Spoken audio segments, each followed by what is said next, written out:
Some of the best advice Mr. Shoaf gave me in those early years was why and how to study. That's a key word for life change, study. If you wish to be successful, study success. If you wish to be happy, study happiness. Happiness is not an accident. It is first a study and then a practice. If you wish to be wealthy, study wealth. Would you like to guess how many people make wealth a study?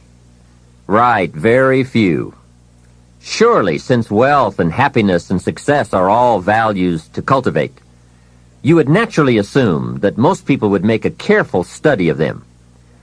Why they do not is yet another example of those aspects of life that fall into the category of mysteries of the mind. Remember, major keys to your better future are going to be ideas and information.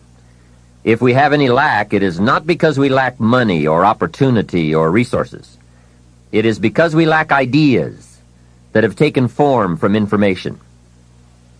Many years ago, I learned that some of the best advice ever given comes from the Bible. There's a phrase in that amazing book that says, "If you search, you will find." So that is the way to discover ideas and life-changing information. Search. In order to find, you must search. You must go to the seminars and to the training classes. You must listen to the cassette programs that can give you breakthrough ideas. You must go and engage in conversations with people of substance. You must go looking, go searching. Rarely does a good idea interrupt you. And as you make a diligent search, you will find just the ideas you need. Now, here is the next key word in the process of seeking information that can change your life, and that word is capture. When you find a good idea, capture it. Don't trust your memory. Capture everything. Write it down. Record it. This is one of the reasons why we have put this program on cassette tapes, to capture the ideas. As a serious student of wealth and happiness, I would encourage you to make use of a journal as a gathering place for all the ideas that come your way. I consider personal journals to be one of the 3 treasures a wise person will leave behind. Here are those 3 treasures. One is your photographs. Take a lot of pictures. Being able to capture the event in a fraction of a second is a phenomenon of the 20th century, and how easy it is to take phenomena for granted. I've gone to Taiwan to lecture 3 times in the last 3 years. On my last trip, there were about 1,000 people in attendance for a weekend seminar. Now, if there were 1,000 people in the room, guess how many cameras were also in the room? Right, 1,000. Everyone brings a camera to capture all the events and the people, new friends, new experiences. I spend a big part of my time having my picture taken with everyone. Have you ever looked at the pictures a couple of generations back? Unfortunately, there are only a handful. But wouldn't it be great if there were hundreds of pictures to tell the whole story? So make sure you leave behind your whole story in your treasure of pictures. The next treasure to leave behind is your library. All the books you have chosen. Books well read, well underlined, with notes and observations and reflections you have written in the margins. The books that have helped shape your philosophy and the values of your life. That is a treasure, your library. And your listening library, too. All these terrific cassettes. They are a treasure. The third treasure to leave behind is perhaps the most important. And that is your journals, containing all the ideas you have captured in your lifetime. Business ideas, social ideas, culture ideas, investment ideas, lifestyle ideas. Can you imagine the value these journals would have? They will certainly be more valuable to leave behind to your children than your couch. So, get serious about your search for information and ideas, and about leaving that information behind for future generations. Here is the next key word for expanding your life for the better. That word is review. Go back over all your life experiences. Learn a skill called reflection.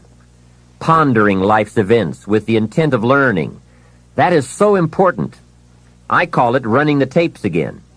The events of your life are some of the best sources of information. Don't merely go through your days, get from your days. Be aware of what's going on around you so that you will drive the grooves in the record of that day deep into your consciousness. Here are some good times to reflect. First, at the end of the day, take a few minutes and go back over your day. Where you went and what you did and what you said, what worked and what didn't. What do you want to do again? What do you want to correct? The colors, the sights, the sounds, the conversations, the experiences. You see, experience can become commodity, currency, coin, an incredible source of value, but only if you take time to reflect on the experience and turn it into something of value. As we mentioned in our first fundamental, it's not what happens that makes the difference in how your life works out, but rather what you do about what happens. And part of doing something about what happens is this process of reflection, studying an event in order to glean valuable information from it. Another time to reflect is at the end of the week. Take a few hours. Take a half a day at the end of the month. Take a weekend at the end of the year. Reason? To make the past more valuable.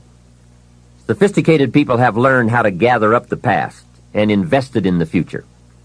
When my father was about to celebrate his 76th birthday, I said to him, "Father, can you imagine what it's going to be like to gather up the last 75 years and invest them in your 76th? That's how life can become productive and exciting. Not just living one more year, but gathering up the years and investing them in the next one." By reflecting, you can gather up all the conversations you have ever had and invest all that you have learned and all that you have felt in the next conversation. Gather all your experiences and invest all that you have learned and felt in your next experience.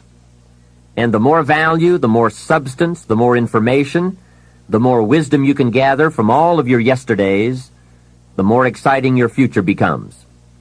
Probably all of us already know all that we need to know in order to make our lives turn out the way we want, except for one thing: how to gather what we've learned in order to invest it in what we want to become. So start a new discipline that can lead to wealth and happiness. Find out how things work. Never let it be said you didn't find out. Now let me give you a qualifying phrase. You may not be able to do all you find out, but make sure you find out all you can do.